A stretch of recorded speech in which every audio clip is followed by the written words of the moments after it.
নমস্কার, ত্রিশূলের পঞ্চম পর্বে আপনাদেরকে স্বাগত। রাধা কৃষ্ণের প্রেমলীলা সম্পর্কে আমরা সবাই জ্ঞাত।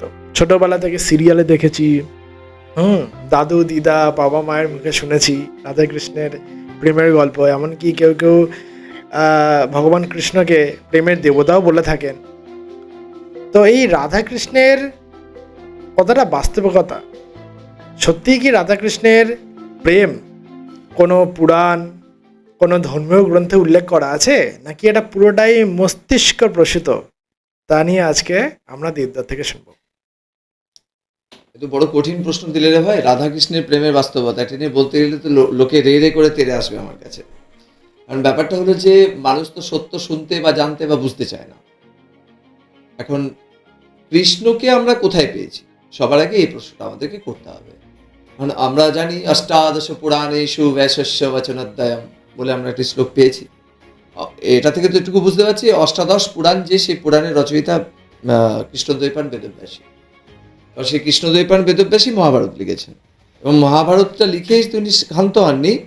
তিনি স্বর্গারোহণ পর্বের পরে আবার ওখানে হরিবংশমও লিখেছেন। তো কৃষ্ণ এবং রাধার আমি আমার ব্যক্তিগতভাবে যখন আমি তার ঐতিহাসিক দলিল খুঁজতে চেয়েছি আমাদের ইতিহাস থেকে, কারণ মহাভারত একটি ইতিহাস। বারবার উগ্রশ্রবা মুনি এটি বলেছেন, মহাভারত হলো ইতিহাস। কৃষ্ণদ্বৈপায়ন বেদব্যাস বলেছেন এটি কোনো সাধারণ ধর্মগ্রন্থ নয়, এটি একটি ইতিহাস আমাদের জাতির।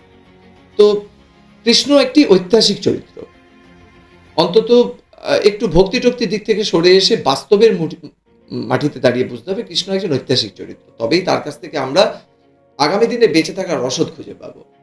তো সেই কৃষ্ণ, ঐতিহাসিক কৃষ্ণের ঐতিহাসিক রাধাকে তার আমি অনুসন্ধান শুরু করি আমার মতো করে। যদিও আমি বড় বড় পণ্ডিতদের মতো পণ্ডিত নই, তবু আমার খোঁজার জায়গাটা খুব সীমিত, খুব ছোট ছিল। আমি দেখলাম কৃষ্ণকে প্রথম জানলাম কোথা থেকে। কৃষ্ণকে জানছি মহাভারত থেকে। তাহলে মহাভারতে রাধা কে আছে আমি খোঁজার চেষ্টা করলাম।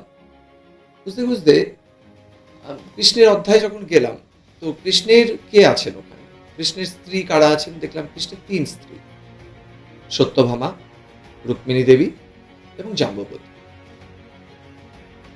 পরবর্তীকালে একদম যখন শেষ হচ্ছে মহাভারতের অধ্যায়, সেখানে 16,000 স্ত্রীর উল্লেখ আছে।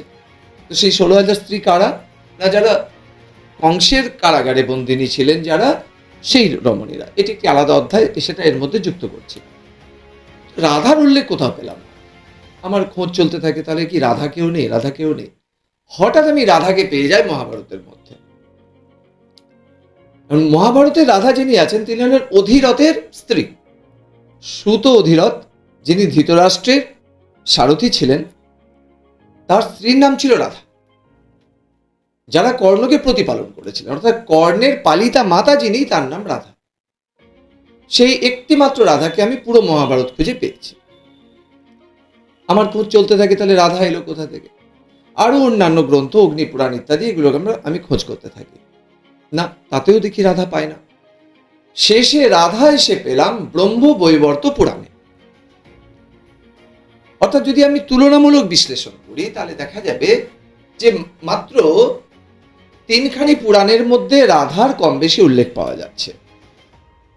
বাকি কোনো পুরাণের মধ্যে, বাকি যে পুরাণগুলি রয়ে গেল 18টি পুরাণের মধ্যে, অর্থাৎ 15টি পুরাণ রয়ে গেল, মহাভারত রয়ে গেল, মহাভারতের পরবর্তী পর্ব অর্থাৎ হরিবংশম রয়ে গেল, কোথাও রাধার উল্লেখ মাত্র নাই। তো স্বাভাবিক যে এগুলো তো আর কেউ আগেকার দিনে ফটোগ্রাফ বা ভিডিওগ্রাফি হতো না। তো এই ঐতিহাসিক তথ্য থেকে আমি একটি কনক্লুশনে পৌঁছালাম যে রাধা মানবী রূপের রাধা বলে কেউ নাই, মানবী রূপের রাধা।